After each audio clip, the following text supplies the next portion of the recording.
আমাদের আমরা আবারও খোলাখুলি বলছি, ফায়ার সার্ভিস সঠিক টাইমেই যেভাবে স্বাভাবিক গতিতে অন্য জায়গায় যায় সেইভাবে স্বাভাবিক গতিতেই, মানে যে গতি আমাদের যে নিয়মতান্ত্রিক ভাবে যে জায়গায় স্পটে আসার কথা আমরা সেইভাবে এসেছি এবং এখানে কেউ বাধা দেয়নি অথবা কেউ বিলম্ব করাই নাই।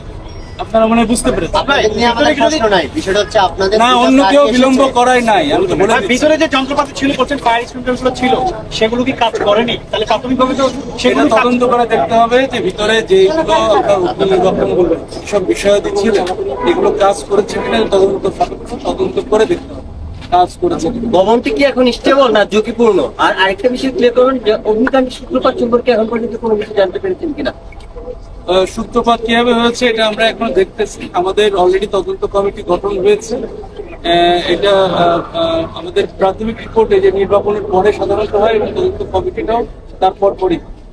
আর এটার জন্য আমাদের একটু সময় দিতে হবে। আমরা একটু দেখে তারপরে আমরা যাচাই বাছাই করে তদন্ত করে বলতে পারবো সূত্রপাতটা।